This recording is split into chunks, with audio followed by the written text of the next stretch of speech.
দোয়া কেন শিখাবো? অর্থ সহ শিখাবো। দোয়া কেন? মাশাআল্লাহ বলে মারহাবা। দোয়ায়ে কুনুত।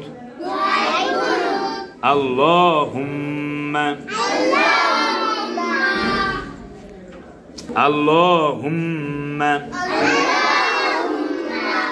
ইন্না নাস্তাঈনুকা ওয়া নাস্তাগফিরুকা ওয়া নু'মিনু বিকা ওয়া নাতাওয়াক্কালু আলাইকা ওয়া নুসনি আলাইকাল খায়র ওয়া নাশকুরুকা ওয়া লা নাকফুরুকা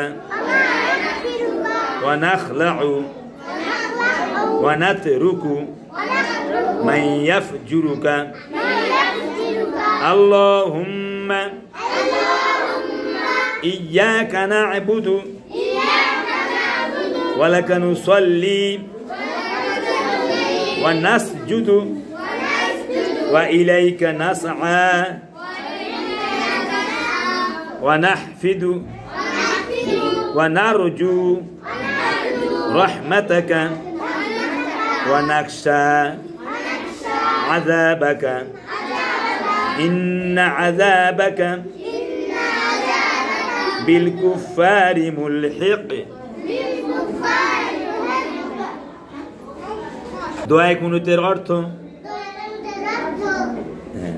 হে আল্লাহ, নিশ্চয় আমরা আপনার কাছে সাহায্য চাই এবং আপনার কাছে ক্ষমা চাই। আমরা আপনার উপর ঈমান এনেছি এবং আপনার উপর ভরসা করি, আর আমরা আপনার উত্তম প্রশংসা করি। আমরা আপনার কৃতজ্ঞতা জ্ঞাপন করি, আপনার সাথে কুফরি করি না। তাদের সাথে আমরা সম্পর্ক কর্তন করব, আমরা ত্যাগ করব যারা আপনার নাফরমানি করে। হে আল্লাহ, আমরা আপনারই ইবাদত করি,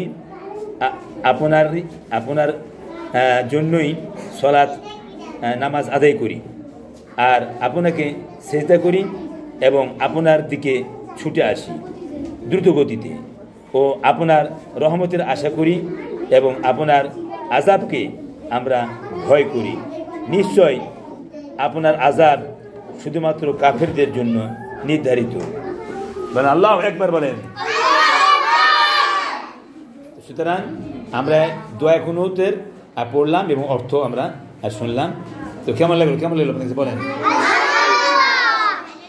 আল্লাহ তাআলা কি বলছেন, কি অর্থ হয়েছে, এটা আমরা জেনে নিব। শুনেন, আমাদের এক স্যার আছেন, জনাব আলহাজ নুরুজ্জামান ফারুকি স্যার, ইসলামিক ফাউন্ডেশনের ইনি একটা অফিসার ছিলেন। তো তিনি আমাদেরকে প্রায় সময় বলেন, কোরআন পড়বো, কোরআনের অর্থ শিখবো। বলেন আমিন। আল্লাহ তাআলা কবুল করুন। বলেন আমিন।